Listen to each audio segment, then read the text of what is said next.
What is up, ladies and gentlemen? Hope you're having a fantastic Monday morning. I sure am. Hope you all had a great weekend. Excited to have you with us on the Monday market update. My name is Sean Grapevine, one of the sales leaders here at UMortgage, coming to you live from Atlanta, Georgia, where we currently have no reason to be excited about sports, which is not something I can say for my co-host.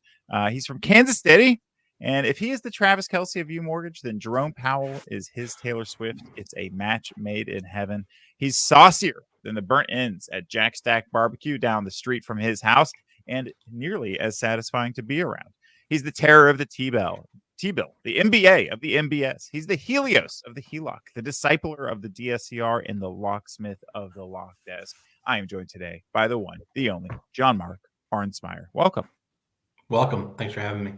Yeah, let's see. You could do the foam finger. Did I had another screen? No. Here, let me show you. Let's give it all one more time. The foam finger. Hey, there we go. Number one. Like, I feel like you guys kind of lucked into it a little bit there. Yeah. I'm gonna say this. Did the Fed luck into a soft landing? No, it was hard work, preparation, and we knew what we were doing. That's all I'm gonna say. All right. There it is. Way to bring us back to economic news. We're here to report on as your intrepid UMortgage journalists. It sounds like you had a great weekend. Great weekend. You? Yeah, same. Like I said, in the green room before that, over champagne, as we usually start our Mondays with.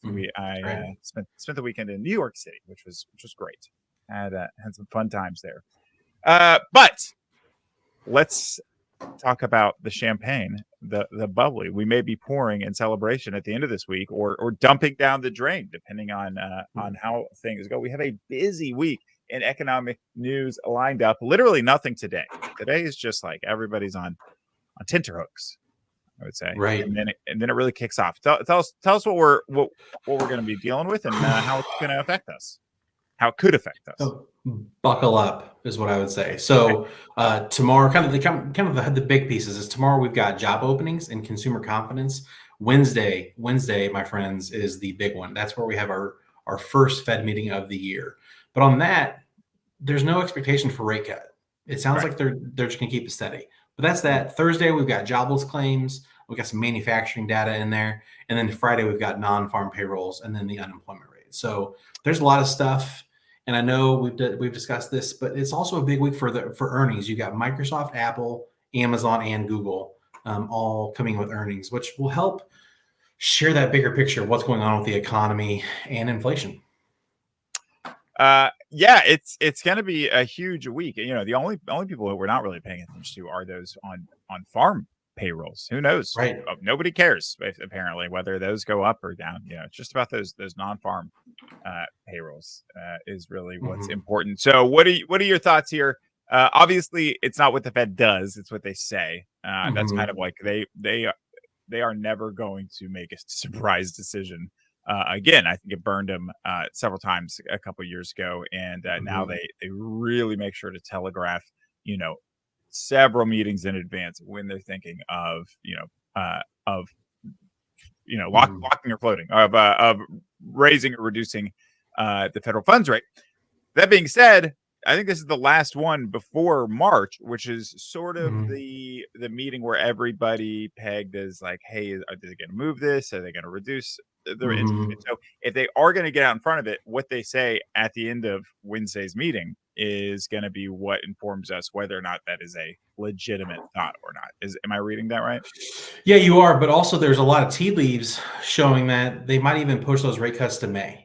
Right now there isn't the necessary downward pressure to reduce rate cuts because, as we saw last week, GDP is up, but also PCE was down. So there's this interesting balance, and I would say they're in a golden zone or a sweet spot to maybe let this current market move forward just at an easy pace, and then figure out in May if they want to start cutting rates. Yeah. Certainly, it doesn't seem like the 5.5% interest rate that the Fed funds rate is at right now is throttling the market by any means. GDP is up. I think you'll see healthy earnings this week. It sounds like jobless claims continue to come in all over the place, but like mostly in line with a very healthy economy. Unemployment is not going up the way anybody expected it would, and inflation is trickling down. PCE down to 2.9% annually. That it's got a 2 in front of it. That's what they always want. Right. So I think you're right. Referring back to the soft landing here, it whether or not it was luck or professional, talented piloting into a perfect landing. That's where we're at. We're in a very soft landing, and what that means for us as a mortgage company is that interest rates aren't going to take a dive off a cliff or shoot up anytime soon. Right. It affords us stability in our conversations where we're not saying like we don't know anymore, because a lot of the heavy lifting is behind us. A lot of that chaos is behind us. And so now we can take a deep breath. And yeah, it might be uncomfortably high for a little bit longer than we wanted, but we're still in a great spot. Yeah, and I mean, it's I at this point, I think we're at a place where most people are in an okay place with where rates are. I'm not hearing a lot of discussions where loan officers are just like, well, they're scared off, and people were rightfully scared off at 8.25%, 8.5% when it got like eye-wateringly high. But rates in the 6s on conventional, and 5s for govy. That's like the United States economy's spent the majority of its time there. Right.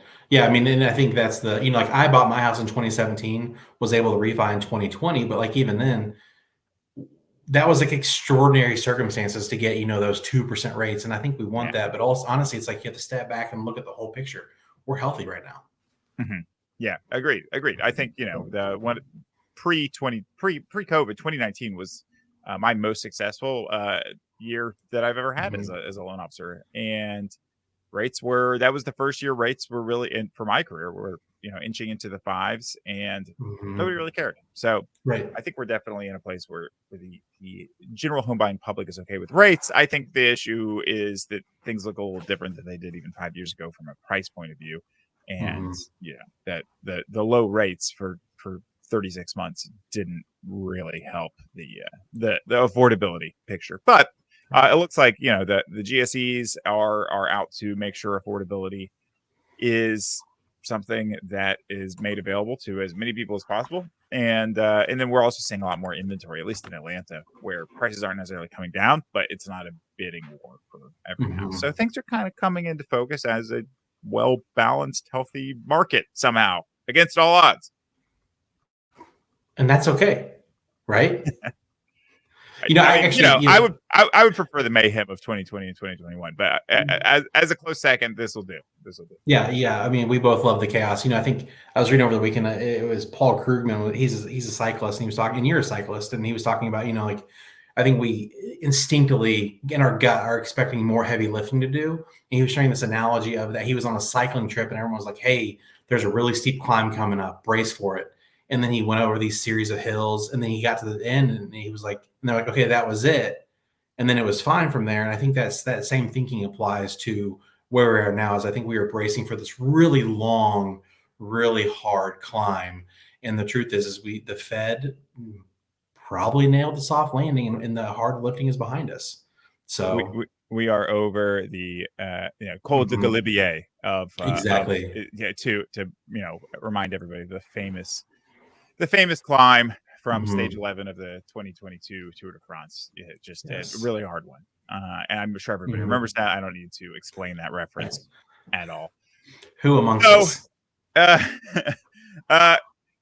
Yeah, busy week, but it sounds like I think it sounds like both of us are predicting that like it's going to be decent news, nothing crazy, and the needle is going to be moved a bit as a result of whatever happens this week. But I don't think anybody's expecting the unexpected, and I don't really even know which of these various numbers could come in at some like crazy number to really throw off like what we expected. Like jobless claims probably going to be pretty similar to what we thought.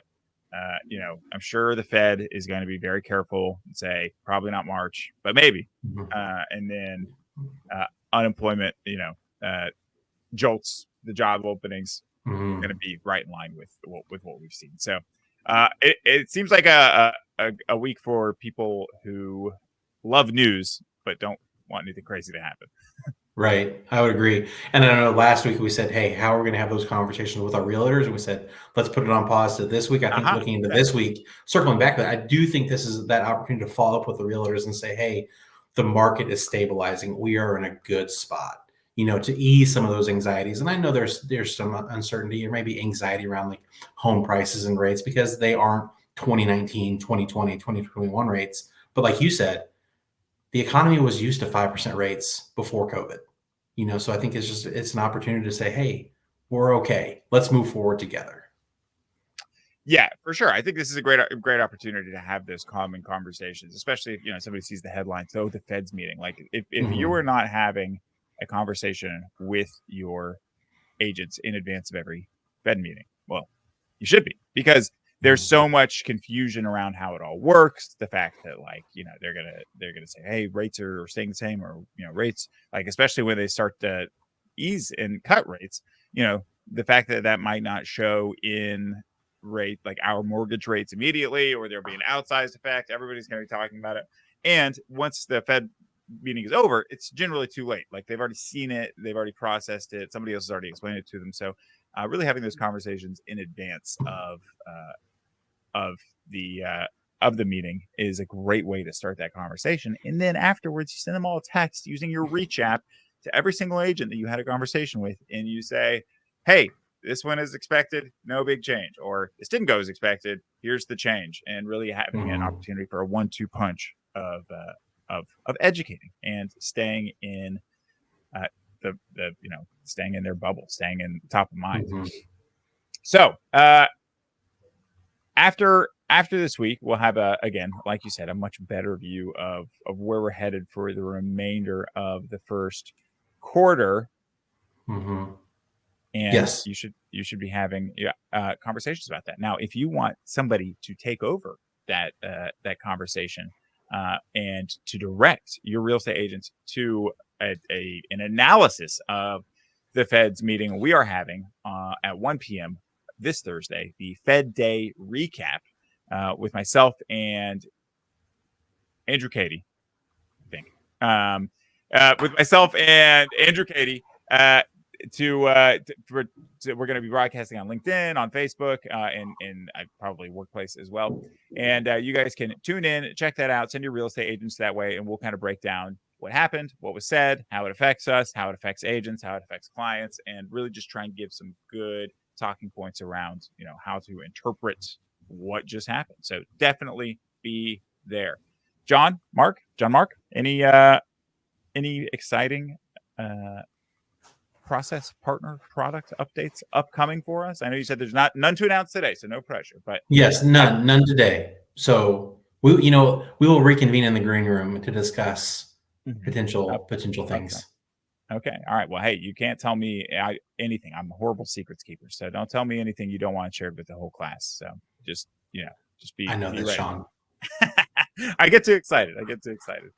Well, I'm excited to go through this week. I'm sure you and I will be messaging about the various numbers as they come up. Don't forget, everybody, 1 p.m. on Thursday, we're going to have the Fed Day recap. More information about that soon. And as always, let's in this rocking ship through the seas of the turbid tenure, let us all I can't finish this. That's all right. It's too early on a Monday. It's let's go lock some loads, everybody. Thanks for being here, John Mark. Thanks. Take care, everybody.